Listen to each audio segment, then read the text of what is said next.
Hello, football fans, and welcome back to the Prep Zone Preview Show, brought to you once again by Naples Dodge Chrysler Jeep. Now, it's the postseason, first round of the playoffs, and we've got 7 teams playing this week. 7 local teams still alive for the state championship.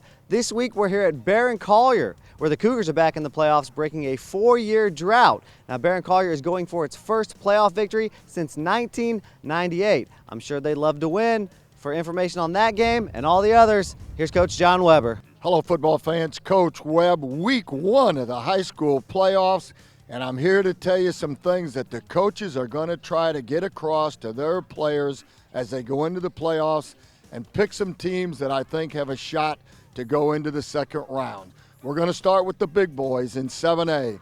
Gulf Coast is going to host Bradenton River. Now, Bradenton River has one loss. They lost to Venice. They are a big physical football team. They play great defense.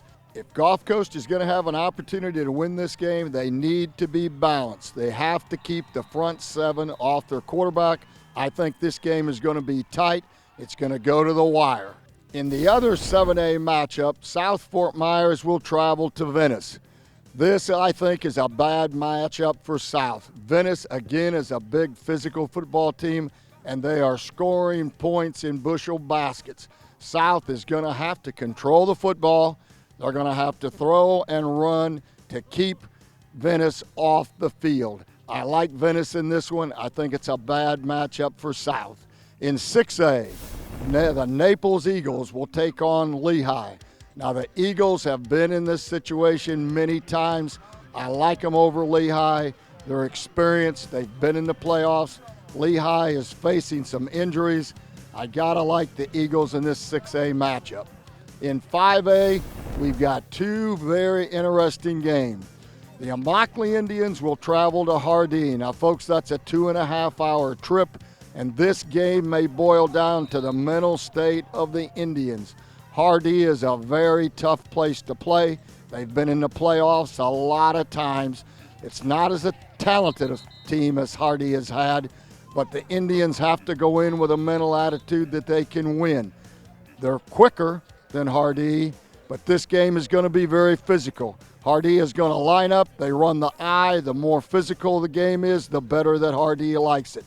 This game may boil down to Immokalee speed against the physicality of Hardee. This one will be tight. If the Indians play error-free, I think they can win this. In the other 5A game, Dunbar will host Southeast. I think it's a bad matchup for Southeast. They throw the ball 70% of the time, and that plays right into the hands of Dunbar. They're going to blitz you from every direction. They've got a secondary that's good enough to play man. I like Dunbar in this football game. I think it's a bad matchup for Southeast. And in our spotlight game, Barron Collier travels to Fort Myers to take on the Greenies, and joining me is the head coach of Barron, Mark Jackson. Well, Coach Jackson, you've seen it all this year. You have went through injuries. You've went through more overtimes than most people in a year, and you've pulled the right string, and you've got this club in the playoffs, and you got to be pretty ecstatic about this situation. You know, when we took the job over here a couple of years ago, the goal was to get back to where we're supposed to be in the playoffs. And that's where I feel Barron Collier should be at. And so that we've hit one of our major goals for the year. You know, they haven't won a playoff game around here in quite a while, so there's going to be goal number 2. But just getting in, being in the tournament is exciting for our guys, and hopefully we put a good show on Friday. Well, you're going to play a team that's been in the playoffs lots of times in the Greenies and Fort Myers. And the thing that probably would concern me looking at them is that they run an offense that's a little bit different than most people run, and it's tough to defend unless you've seen it. Well, Coach Sirianni does a great job up there, and, you know, they've run that offense for a long time, and, you know, they just plug different players in. But when you got a kid like the Felix kid at running back who's a phenomenal athlete, you know, has offers from all over the place, seeing his speed, and they've been lining him up at quarterback a little bit too. He has a whole bunch of wrinkles. So, you know, it's going to be a heck of a challenge, but that's what the playoffs are all about. But when they run the wing T, it's not very easy in practice to simulate because you don't have players that know how to run it either. So everything's going to be a lot faster come Friday night. Yeah, I think they take advantage of that. You know, it is hard to duplicate in practice and simulate in practice. So you just try to get your guys to be eye disciplined, and it's kind of similar to playing against an option offense. You know, you have to be disciplined, trust your eyes, trust your keys, and hopefully they take you to the ball. Well, folks, this is the week we've all been waiting for. It's the week that these young players have looked forward to. Remember, this is a one and out. You either win or you're gone, and every coach is telling these players you've got to play hard every play, and you never know what's going to happen on any Friday in the playoffs. Go see a playoff game. Adam said there's 7 games. You need to go find one because it's the best show in town. For our player spotlight this week, I've got one of the leaders of this Cougars defense that's going to be stressed real hard by this Fort Myers wing T, Victor Marrero, senior defensive end. Victor, how you doing? Doing well, sir. How are you? Very good. Now, I'm sure you're doing real well because this is the first time anybody at Barron Collier has been involved in a playoff game. Anybody at Barron Collier right now.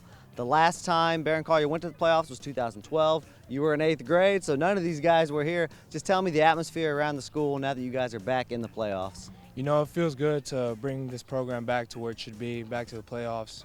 And, you know, all the work we put in since we came in, you know, it's finally paying off and going to the playoffs. Has that been the focus since you guys have been here? I mean, all season. What have you guys been doing to kind of build towards these playoffs and to get back to the playoffs? You know, we're always putting in extra work. Playoffs, you know, is goal number 1. We want to make it every year, and it's good bringing the program back to where it should be. And you heard me talking about Fort Myers. Very good team, a lot of athletes, a lot of speed. What does this defense need to do to slow them down? We need to concentrate on our assignments. Our coaches do a great job of breaking down everything and just focus on what we have to do. Don't get caught in all the smoke and mirrors, and we'll be fine. Now, coaches talk a lot about momentum going into the playoffs. You guys have lost 2 straight. I think you've given up 40 points in back-to-back games. Now, you played 2 very good teams in Naples and North Fort Myers. So how do you kind of get rid of that bad energy and bring in the good energy for the playoffs? You know, we kind of forget about it. You know, it happened. You know, focus on the week at hand, focus on the game on hand, and just continue. Just focus and drive through. Well, there you have it, folks. The first week of the playoffs, the most exciting time of the year. We've got 7 games. If you want information on any 7 games, come to naplesnews.com/PrepZone. We've got previews, we've got stats, we've got predictions. Stay with us on Friday night. We'll have our live chat with reporters on the field. So for the PrepZone Preview Show, I'm Adam Fisher. Coach Webb. And we got you covered.